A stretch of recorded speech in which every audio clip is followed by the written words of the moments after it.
नमस्कार, संसद टीवी में आपका स्वागत है। मैं हूं प्रतिबिंब शर्मा और आप देख रहे हैं टॉप न्यूज। टॉप न्यूज में होंगी देश दुनिया की तमाम बड़ी खबरें, बिजनेस और खेल जगत के समाचार। तो शुरुआत करते हैं हेडलाइंस के साथ। आईएमएफ ने दी दुनिया में बढ़ते मंदी के जोखिम की चेतावनी।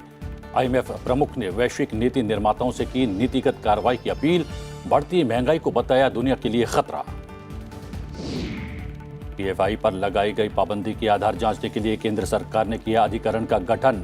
न्यायाधिकरण पीएफआई और इसके 8 सहयोगी समूहों को प्रतिबंधित करने के पर्याप्त आधार मौजूद होने की करेगा जांच। विदेश राज्य मंत्री वी मुरलीधरन ने अफ्रीका में फैल रहे आतंकवाद पर चिंता जताई। कहा, अल-कायदा और आईएसआईएल जैसे आतंकवादी संगठन अवैध खनन और अवैध व्यापार के माध्यम से अफ्रीका में फैला रहे हैं आतंकवाद। ज्ञानवापी मामले में आज अहम दिन। शिवलिंग की कार्बन डेटिंग पर आ सकता है फैसला।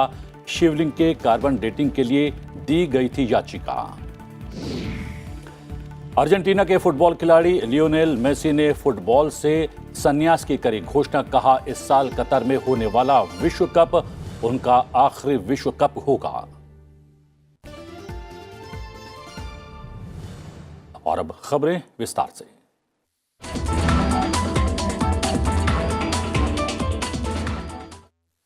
केंद्रीय गृह और सहकारी मंत्री अमित शाह आज सिक्किम की राजधानी गंगटोक में पूर्वी और उत्तर पूर्वी क्षेत्र के डेयरी सहकारी सम्मेलन का उद्घाटन करेंगे। इस एक दिवसीय सम्मेलन का आयोजन भारतीय राष्ट्रीय सहकारी डेयरी संघ NCDFI द्वारा किया जा रहा है। हम आपको बता दें कि सम्मेलन का विषय जुझारू पूर्वी और उत्तर पूर्वी क्षेत्र डेयरी सहकारी समितियां, चुनौतियों और अवसरों की खोज है। सम्मेलन का उद्देश्य पूर्वी और उत्तर पूर्वी क्षेत्र के स्थानीय समुदायों के लाभ के लिए सहकारी पारिस्थितिकी तंत्र को मजबूत करना है।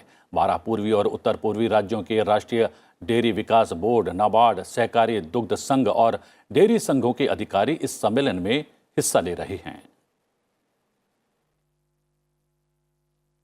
लोकसभा अध्यक्ष ओम बिरला ने जकार्ता में आयोजित G20 देशों की संसदों के अध्यक्षों के 8वें शिखर सम्मेलन को संबोधित करते हुए कहा कि भारत ने हमेशा नियम आधारित अंतर्राष्ट्रीय व्यवस्था का समर्थन किया है। सम्मेलन में प्रभावी संसद जीवंत लोकतंत्र विषय पर बोलते हुए लोकसभा अध्यक्ष ने वैश्विक शांति और स्थिरता के लिए बहुपक्षवाद को अपनाने का आह्वान किया। आज भारत को लोकतंत्र की जननी कहा जाता है। विश्व का सबसे बड़ा लोकतंत्र होने का हमें गर्व है। हमारे संविधान में शासन चलाने की शक्ति जनता में निहित है और संसद उसकी अभिव्यक्ति का माध्यम है। व्यापक भाषाई, सामाजिक और धार्मिक विविधताएं और बहुदलीय व्यवस्था के बावजूद हमारे देश में संसद ने अपने दायित्वों का सम्यक निर्वहन किया है। इससे पहले सम्मेलन में उभरते मुद्दे, खाद्य और ऊर्जा सुरक्षा और आर्थिक चुनौतियां विषय पर लोकसभा अध्यक्ष ओम बिरला ने कहा कि कोविड-19 से उत्पन्न अंतर्राष्ट्रीय अस्थिरता के कारण विश्व के समक्ष खाद्य और ऊर्जा सुरक्षा संकट खड़ा हो गया है। इस कारण विकासशील देशों और समाज के कमजोर वर्गों के लिए खाद्य और ऊर्जा संबंधी चिंताएं लगातार बढ़ती जा रही हैं। उन्होंने कहा कि वैश्विक समस्याओं के उचित समाधान के लिए वैश्विक स्तर पर सामूहिक प्रयास किए जाने जरूरी हैं। विदेश मंत्री डॉक्टर एस जयशंकर ने कहा है कि भारत और न्यूजीलैंड जैसे देशों की ये विशिष्ट जिम्मेदारी है कि वो औपनिवेशिक काल के बाद की एक ऐसी व्यवस्था बनाएं जो वैश्विक समृद्धि और स्थिरता ला सके। विदेश मंत्री ने न्यूजीलैंड की अपनी समकक्ष नानाया मोहता से बातचीत के दौरान हिंद प्रशांत और यूक्रेन संघर्ष जैसे अंतर्राष्ट्रीय मामलों पर चर्चा की। उन्होंने हिंद प्रशांत और यूक्रेन संघर्ष जैसी अंतर्राष्ट्रीय चिंताओं पर विचार के आदान प्रदान की सराहना की। विदेश मंत्री ने कोविड-19 से निपटने के लिए न्यूजीलैंड द्वारा किए गए उपायों से भारतीय छात्रों के प्रभावित होने के मामले को भी उठाया। उन्होंने न्यूजीलैंड में पढ़ाई करने के इच्छुक भारतीय छात्रों के लिए वीजा जारी करने की प्रक्रिया तेज करने का आग्रह किया। In terms of our meeting today, obviously a large part of our conversation went to strengthening our bilateral relationship. And the sum and substance of it was really an understanding that we should play to each other's strengths. which specifically meant business, education, technology, the digital world, agricultural trade, talent, and most of all, people-to-people connect, because that's at the heart of both our societies.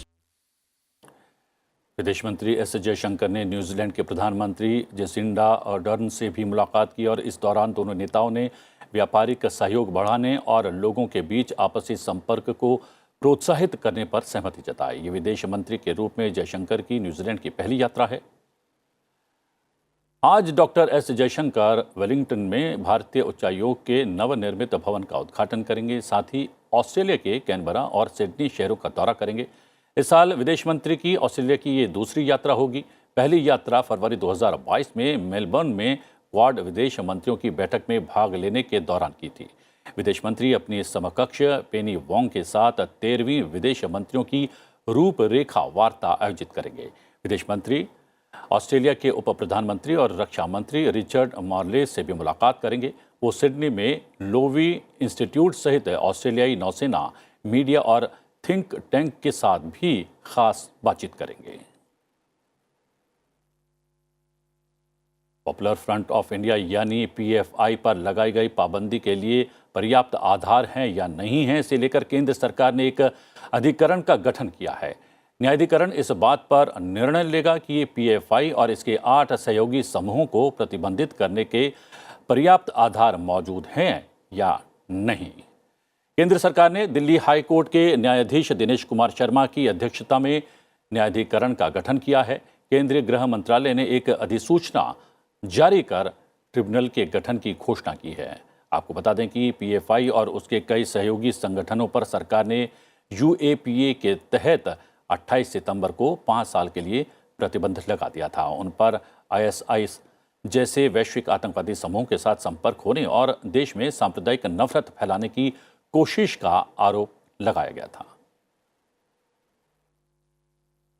देश में चल रहे cyber अपराध गिरोहों को खत्म करने के लिए सीबीआई की तरफ से शुरू किए गए ऑपरेशन चक्र के तहत अब तक 26 कथित साइबर अपराधी गिरफ्तार किए जा चुके हैं। यह अभियान राज्य पुलिस, इंटरपोल और दूसरे देशों की एजेंसियों के साथ मिलकर शुरू किया गया है। कर्नाटक पुलिस ने 16, दिल्ली पुलिस ने 7, पंजाब पुलिस ने 2, अंडमान और निकोबार द्वीप समूह की पुलिस ने 1 अपराधी को गिरफ्तार किया है। देश भर में कुल 115 स्थानों पर छापेमारी की गई और बताया जा रहा है कि साइबर अपराधियों के खिलाफ कुल 11 केस दर्ज किए गए हैं। 87 स्थानों पर सीबीआई जबकि अन्य 28 स्थानों पर राज्यों के पुलिस बलों ने छापेमारी की है। इस अभियान का उद्देश्य भारत में अंतर्राष्ट्रीय साइबर अपराधियों के गिरोहों के बुनियादी ढांचे को समाप्त करना है और इन अपराधियों को सलाखों के पीछे पहुंचाना है। एक भारतीय कंपनी द्वारा निर्मित कफ सिरप से गाम्बिया में कथित रूप से बच्चों की मौत को लेकर विश्व स्वास्थ्य संगठन के अलर्ट के बाद सरकार ने कफ सिरप के नमूने भारत के औषधि महानियंत्रक डीसीजीआई को जांच के लिए भेज दिए हैं और जिसके नतीजे आने के बाद ही कोई आगे की कार्रवाई की जा सकेगी। बता दें कि WHO ने बुधवार को चेतावनी दी थी कि हरियाणा के सोनीपत स्थित मेडेन फार्मास्यूटिकल लिमिटेड द्वारा कथित तौर पर उत्पादित दूषित और कम गुणवत्ता वाले 4 कफ सिरप पश्चिमी अफ्रीका के देश गाम्बिया में बच्चों की मौत का कारण बने। कफ सिरप के नमूनों को भारत के औषधीय महानियंत्रक और हरियाणा के खाद्य एवं औषधि प्रशासन विभाग ने एकत्रित किया है और इसे कोलकाता स्थित CDL को भेज दिया गया है। हरियाणा के स्वास्थ्य मंत्री अनिल विज ने स्पष्ट किया है कि अगर दवा के नमूनों में कुछ भी आपत्तिजनक पाया जाता है तो दवा कंपनी पर कार्रवाई की जाएगी। आज प्रातः ही हमारे जो हेल्थ सेक्रेटरी है उससे बात की है और ये निर्णय तय हुआ है कि पहले कोई कार्रवाई करने से पहले इसके हम सैंपल चेक करवा दें। तो इसके सैंपल लेके जो सेंट्रल ड्रग लेबोरेटरी है कैलकाटा में, वहाँ पर सैंपल भेजे गए हैं। वहाँ से रिपोर्ट आने के बाद अगर कोई चीज़ गलत हुई तो बहुत सख्त कार्रवाई करी जाएगी। प्रधानमंत्री नरेंद्र मोदी ने गुरुवार को असिस्टेंट सेक्रेटरी प्रोग्राम 2022 के समापन सत्र में 2020 बैच के IAS अधिकारियों को संबोधित किया। प्रधानमंत्री ने कहा कि राजपथ की मानसिकता अब कर्तव्य पथ की भावना में बदल गई है। प्रधानमंत्री ने इस अवसर पर लीक से हटकर सोच, समग्र दृष्टिकोण और जन भागीदारी भावना के महत्व पर जोर दिया। उन्होंने अधिकारियों के साथ सरकार कैसे एक टीम के रूप में होल ऑफ गवर्नमेंट अप्रोच के साथ काम कर रही है, इसकी चर्चा की। उन्होंने कहा कि अमृतकाल में विकसित भारत के लक्ष्य की प्राप्ति सुनिश्चित करने में अधिकारियों की अहम भूमिका हो सकती है। प्रधानमंत्री ने अधिकारियों से एक जिला एक उत्पाद एक और आकांक्षी जिला कार्यक्रम पर ध्यान देने की बात भी कही। जन धन योजना की सफलता का जिक्र करते हुए प्रधानमंत्री ने अधिकारियों से ये सुनिश्चित करने की दिशा में काम करने का आह्वान किया कि गांवों के लोग डिजिटल अर्थव्यवस्था और यूपीआई के माध्यम से जुड़े हुए हैं। कांग्रेस के राष्ट्रीय अध्यक्ष पद का चुनाव लड़ रहे वरिष्ठ कांग्रेसी नेता शशि थरूर ने अपना चुनाव घोषणा पत्र जारी करते हुए प्रदेश कांग्रेस अध्यक्षों का कार्यकाल सीमित करने का वादा किया है। कांग्रेस के वरिष्ठ नेता शशि थरूर ने गुरुवार को पार्टी के प्रदेश अध्यक्षों के कार्यकाल सीमित करने की वकालत की और कहा कि कांग्रेस को 2024 लोकसभा चुनाव में भाजपा का मुकाबला करने के लिए पार्टी में नई जान फूंकनी चाहिए। समर्थन की कमी के कारण थरूर पार्टी अध्यक्ष के चुनाव से अपनी उम्मीदवारी वापस लेने संबंधी अटकलों के बीच थरूर ने स्पष्ट किया कि वो चुनाव मैदान में हैं और उन्हें विभिन्न तबकों से समर्थन भी प्राप्त हो रहा है। I have pledged to the young people in the party that I will implement the commitments made in the Udaipur Declaration earlier this year. Under the Udaipur Declaration, we have promised one person, one post. We have promised term limits for party positions, which I mentioned. 50% of all Congress tickets for those under 50 years of age, and increased representation for women, for youth, for SC, STs and minorities and OBCs in our party. इस बीच वाराणसी की ज्ञानवापी मस्जिद से जुड़े मामले में जिला अदालत आज एक अहम फैसला सुना सकती है। दरअसल हिंदू पक्ष ने ज्ञानवापी मस्जिद परिसर में मिले कथित शिवलिंग की कार्बन डेटिंग कराने की अपील की थी। आपको बता दें कि वादी पक्ष ने ज्ञानवापी के वजूखाने में मिले कथित शिवलिंग के कार्बन डेटिंग के लिए याचिका दी थी। इस पर सुनवाई पूरी हो चुकी है और आज इस मामले पर फैसला होना है। ज्ञानवापी मस्जिद परिसर के वजूखाने के बीच एक शिला मिली है, जिसे लेकर हिंदू पक्ष का दावा है कि यह शिवलिंग है, जबकि मुस्लिम पक्ष इसे एक फव्वारा बताता आया है। हर साल 8 अक्टूबर को वायुसेना दिवस के रूप में मनाया जाता है। 8 अक्टूबर 1932 को वायुसेना की स्थापना हुई थी। इस साल वायुसेना दिवस समारोह का मुख्य आयोजन चंडीगढ़ में होगा।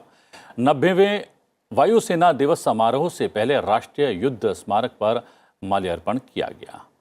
समारोह में चीफ ऑफ डिफेंस स्टाफ यानी CDS जनरल अनिल चौहान, वायुसेना प्रमुख air chief marshal VR Chaudhary, सेना प्रमुख जनरल मनोज पांडे और navy vice chief vice admiral SN Ghormade शामिल हुए।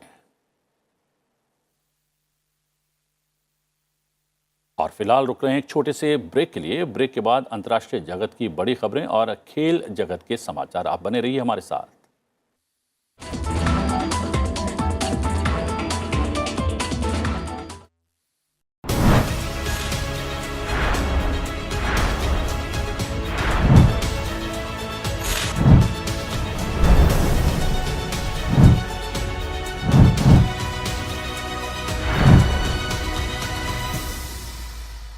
हमारे देश में आज के समय में बहुत तेजी से ग्रामीण क्षेत्रों से पलायन होकर शहरी आबादी का दायरा लगातार बढ़ रहा है। अगर हम लोग अपने गांव को सेल्फ सस्टेनेबल बनाते, अपॉर्चुनिटीज़ को प्रोवाइड करते, तो उधर से माइग्रेशन कभी नहीं होगा शहरों की तरफ। शहरों का विकास कर रहे हो तो इस बात का ध्यान रखा जाए कि मेडिकल इंफ्रास्ट्रक्चर स्ट्रॉन्ग हो। हमको कुछ भी विकास करने से पहले लोगों को ये सिखाना पड़ेगा कि हम इस विकास को इंड्योर कैसे कर सकते हैं। G से ग्रीन स्पेसेस, A से एक्टिव स्पेसेस, P से प्रो सोशल स्पेसेस और S से सेफ स्पेसेस। ये ऐसी 4 तरह की स्पेसेस हैं जो एक अर्बन एनवायरनमेंट में, एक शहर के जगहों में ज़रूरी है।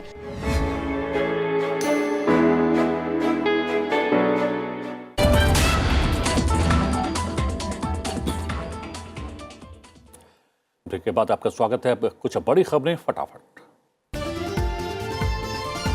प्रधानमंत्री नरेंद्र मोदी 11 अक्टूबर को मध्य प्रदेश के उज्जैन में महाकाल गलियारा पुनर्विकास परियोजना के पहले चरण का उद्घाटन करेंगे। इसकी तमाम तैयारियां पूरी कर ली गई हैं। पूर्व लोकसभा अध्यक्ष बलीराम भगत की जयंती के अवसर पर संसद भवन के केंद्रीय कक्ष में पुष्पांजलि कार्यक्रम का आयोजन होगा। उपभोक्ता मामलों का मंत्रालय लंबित उपभोक्ता वादों को निपटान के लिए 12 नवंबर को होने वाली राष्ट्रीय लोक अदालत में भेजेगा। आपसी सहमति के जरिए लंबित उपभोक्ता वादों के निपटान के लिए 12 नवंबर को देश भर में राष्ट्रीय लोक अदालत का आयोजन किया जाएगा। इस अदालत में बड़ी संख्या में लंबित वादों का निपटारा होने की उम्मीद है। जम्मू कश्मीर में इस साल अब तक रिकॉर्ड 1.62 करोड़ पर्यटकों ने जम्मू कश्मीर की यात्रा की है, जो आज़ादी के बाद सबसे ज्यादा है। ये केंद्र शासित प्रदेश के संपूर्ण विकास और बदलाव का गवाह है। जम्मू कश्मीर आने वाले पर्यटकों की रिकॉर्ड संख्या केंद्र शासित प्रदेश में हुए समग्र विकास और बदलाव को भी दर्शाती है। प्रियंका गांधी वाड्रा आज कर्नाटक में भारत जोड़ो यात्रा में शामिल होने वाली हैं। राहुल गांधी और कांग्रेस के कई अन्य नेताओं और कार्यकर्ताओं ने गत 7 सितंबर को तमिलनाडु के कन्याकुमारी से भारत जोड़ो यात्रा की शुरुआत की। उत्तर प्रदेश के मुख्यमंत्री योगी आदित्यनाथ ने गुरुवार को अधिकारियों को 15 नवंबर तक राज्य की सड़कों को गड्ढा मुक्त करने के अभियान चलाने का निर्देश जारी किया है। एक उच्च स्तरीय बैठक के दौरान उन्होंने लखनऊ में 8 अक्टूबर से होने वाले भारतीय सड़क कांग्रेस के 81वें सत्र की तैयारियों की भी समीक्षा की। गुजरात के जूनागढ़ जिले के विसावदर निर्वाचन क्षेत्र से कांग्रेस के पूर्व विधायक हर्षद रिबाडिया भाजपा में शामिल हो गए हैं। हर्षद पार्टी महासचिव प्रदीप सिंह वाघेला की मौजूदगी में भाजपा में शामिल हुए। गौरतलब है कि हर्षद रिबाडिया ने 4 अक्टूबर को अपना इस्तीफा विधानसभा अध्यक्ष नीमाबेन आचार्य को सौंप दिया था। राजस्थान सरकार आज से जयपुर के JEC में 2 दिवसीय निवेशक सम्मेलन इन्वेस्ट राजस्थान समिट 2022 का आयोजन कर रही है। इस 2 दिवसीय सम्मेलन में कई राष्ट्रीय और अंतर्राष्ट्रीय उद्योगपति भाग लेंगे। कमिटेड डिलीवरी की थीम पर आयोजित इस सम्मेलन को व्यापक समर्थन मिल रहा है। भारत विश्व में चीनी का सबसे बड़ा उत्पादक और दूसरा सबसे बड़ा निर्यातक बन गया है। देश में 2021-22 के चीनी के मौसम के दौरान 5000 लाख मीट्रिक टन से अधिक गन्ने का उत्पादन हुआ है। CBI की विशेष अदालत ने पश्चिम बंगाल स्कूली सेवा आयोग भर्ती घोटाले से जुड़े मामले में गिरफ्तार पूर्व मंत्री पार्थ चटर्जी की न्यायिक हिरासत 19 अक्टूबर तक के लिए बढ़ा दी है। और अब नजर अंतर्राष्ट्रीय खबरों पर। नोबेल शांति पुरस्कार की घोषणा आज की जाएगी। साथ ही अर्थशास्त्र के लिए भी नोबेल पुरस्कार की घोषणा होनी है, जबकि इस साल साहित्य के लिए नोबेल पुरस्कार फ्रांसीसी लेखक एनी एर्नॉक्स को देने की घोषणा पहले ही की जा चुकी है। साहित्य के लिए नोबेल पुरस्कार देने की घोषणा करते हुए नोबेल समिति ने कहा है कि एर्नॉक्स का जिक्र साहस और तीक्ष्णता के साथ व्यवस्थाओं और सामाजिक प्रतिबंधों को उजागर करने वाली उनकी लेखनी के लिए किया जाता है। अपने लेखन में एनी एर्नॉक्स लगातार और विभिन्न तरीकों से लिंग, भाषा और वर्गों के आधार पर फैली असमानताओं पर लिखती रही हैं। नोबेल शांति पुरस्कार की घोषणा आज और अर्थशास्त्र के लिए नोबेल पुरस्कार की घोषणा 10 अक्टूबर को की जाने वाली है। केंद्रीय पेट्रोलियम और प्राकृतिक गैस मंत्री हरदीप सिंह पुरी ने अमेरिका के वॉशिंगटन DC में विश्व बैंक के इंटरनेशनल फाइनेंस कॉरपोरेशन के नेतृत्व के साथ एक खास बैठक की। भारतीय शहरी विकास और ऊर्जा क्षेत्रों में जलवायु को लचीला बनाने के बुनियादी ढांचे और अवसरों को लेकर हुई बैठक में महत्वपूर्ण मुद्दों पर चर्चा की गई। केंद्रीय मंत्री हरदीप सिंह पुरी आज वॉशिंगटन DC में US India strategic clean energy partnership के मंत्री स्तरीय संवाद की सह अध्यक्षता अमेरिका के ऊर्जा मंत्री जेनिफर ग्रैनहोम के साथ करने वाले हैं। विदेश राज्य मंत्री V मुरलीधरन ने अफ्रीका में फैलते आतंकवाद पर चिंता जाहिर की है। उन्होंने कहा है कि अफ्रीका पे Islamic state of Iraq and Levant और अल कायदा जैसे संगठनों से जुड़े समूह कई घरेलू संघर्षों में शामिल होकर राजनीतिक एजेंडे को नियंत्रित करने का प्रयास कर रहे हैं। अफ्रीका में शांति और सुरक्षा और आतंकवादियों के वित्त पोषण के खिलाफ लड़ाई को मजबूत करने जैसे विषय पर संयुक्त राष्ट्र सुरक्षा परिषद की बहस में हिस्सा लेते हुए विदेश राज्य मंत्री V मुरलीधरन ने कहा कि हमें इस तथ्य को पहचानने की आवश्यकता है कि सशस्त्र संघर्षों की तरह आतंकवाद भी अफ्रीका में फैल रहा है। अफ्रीका के विभिन्न हिस्सों में अल कायदा और ISIL से जुड़े आतंकवादी समूह हाल के वर्षों में अवैध खनन और अवैध व्यापार नेटवर्क के जरिए फल फूल रहे हैं। चीन के खिलाफ संयुक्त राष्ट्र मानवाधिकार परिषद में लाया गया प्रस्ताव गिर गया है। चीन के शिनजियांग में अल्पसंख्यक उइगरों के मानवाधिकार हनन पर चर्चा के लिए यह प्रस्ताव पेश किया गया था। भारत ने इस प्रस्ताव पर वोटिंग से दूरी बनाई, वहीं 17 सदस्यों ने इसके पक्ष में वोट किया।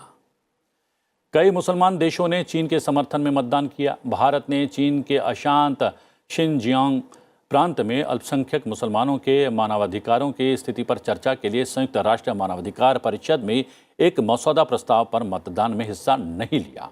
बड़ी बात यह है कि दुनिया भर में मुसलमानों का रहनुमा बनने का दावा करने वाले घोषित इस्लामी देशों ने इस मसौदे को लेकर चीन के पक्ष में मतदान किया। ईरान के सिस्तान और बलूचिस्तान प्रांत की राजधानी जाहेदान में ईरान के सुरक्षा बलों और लोगों के बीच घातक झड़पों में मरने वालों की संख्या बढ़कर 82 हो गई है। बलूची जातीय अल्पसंख्यकों की आबादी वाले जाहेदान में राष्ट्रव्यापी विरोध के साथ एकजुटता दिखाने और प्रांत में एक पुलिस कमांडर द्वारा 15 वर्षीय लड़की के कथित बलात्कार के लिए जवाबदेही की मांग के रूप में 30 सितंबर को शुक्रवार की नमाज के बाद विरोध प्रदर्शन हुए।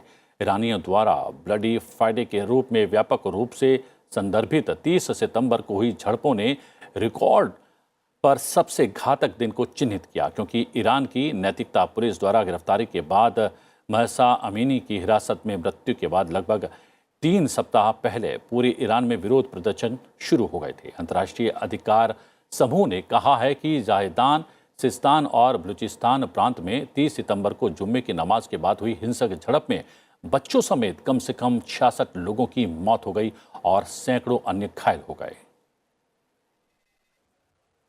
और अंतर्राष्ट्रीय खबरों के बाद अब नजर डालते हैं आर्थिक जगत की बड़ी खबरों पर।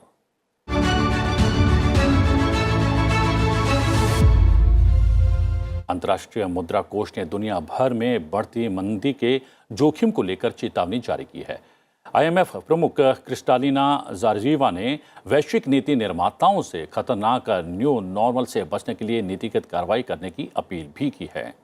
अंतर्राष्ट्रीय मुद्रा कोष प्रमुख ने कहा है कि वैश्विक अर्थव्यवस्था को बीते कुछ समय में एक के बाद एक कई बड़े झटके झेलने पड़े हैं। इससे दुनिया भर में मंदी का जोखिम काफी बढ़ गया है। इस दौरान क्रिस्टालिना जॉर्जीवा ने बढ़ती महंगाई का भी जिक्र किया।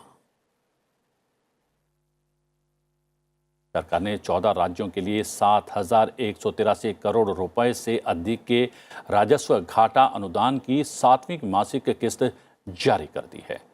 वित्त मंत्रालय ने कहा है कि 15वें वित्त आयोग की सिफारिशों के अनुसार ये अनुदान राशि जारी की गई है। आयोग ने वित्त वर्ष 2022-23 के लिए 14 राज्यों को कुल 86,201 करोड़ रुपए के राजस्व घाटा अनुदान की सिफारिश की है। इन राज्यों में आंध्र प्रदेश, असम, हिमाचल प्रदेश, केरल, मणिपुर, मेघालय, मिजोरम, नागालैंड, पंजाब, राजस्थान, सिक्किम, त्रिपुरा, उत्तराखंड और पश्चिमी बंगाल सम्मिलित हैं। और अब बात खेल जगत की बड़ी खबरों की।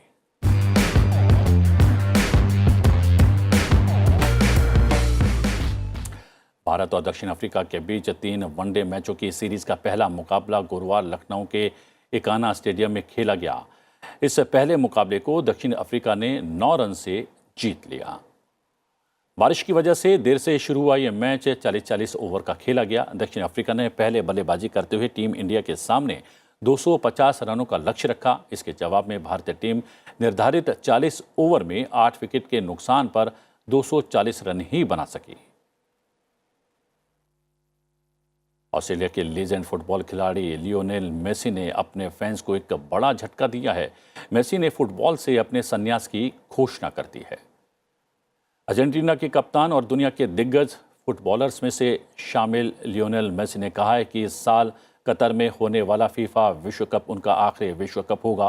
35 वर्षीय मेसी अर्जेंटीना के लिए 4 विश्व कप खेल चुके हैं और अब तक अर्जेंटीना के लिए 90 अंतर्राष्ट्रीय गोल कर चुके हैं। 36वें राष्ट्रीय खेलों में सर्विसेज कुल 96 पदक जीतकर पदक तालिका में शीर्ष पर पहुंच गया है। सर्विसेज ने अब तक 41 स्वर्ण, 29 रजत और 26 कांस्य पदक सहित 96 पदक जीतकर पदक तालिका में शीर्ष स्थान पर जगह बनाई हुई है। हरियाणा 29 स्वर्ण, 23 रजत और 20 कांस्य पदक सहित कुल 72 पदकों के साथ दूसरे स्थान पर। महाराष्ट्र 24 स्वर्ण, 24 रजत और 45 कांस्य पदक सहित 93 पदक लेकर तीसरे स्थान पर है।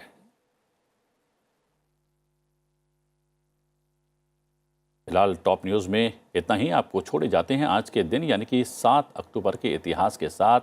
देखते रहिए संसद टीवी, बने रहिए हमारे साथ।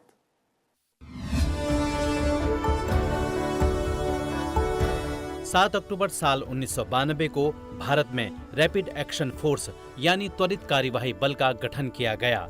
रैपिड एक्शन फोर्स का गठन विशेष रूप से दंगों से निपटने, समाज के बीच विश्वास पैदा करने और देश की आंतरिक सुरक्षा के लिए किया गया। आरएएफ विशेष रूप से सांप्रदायिक दंगों से सहानुभूतिपूर्वक और विशेषज्ञतापूर्वक निपटने के लिए सक्षम है। प्राकृतिक आपदाओं से निपटने में भी आरएएफ नागरिक प्रशासन की मदद करता है। 7 अक्टूबर साल 2001 को ऑपरेशन एंड्योरिंग फ्रीडम शुरू हुआ। दरअसल 11 सितंबर साल 2001 में अमेरिका पर सबसे बड़ा आतंकी हमला 9/11 हुआ। इस हमले में लगभग 3000 लोग मारे गए और हजारों लोग घायल हुए। इस हमले में अलकायदा से जुड़े 19 आतंकवादियों ने 4 हवाई जहाजों का अपहरण कर लिया। इस हमले में आतंकवादियों ने विमानों को हथियारों में बदल दिया।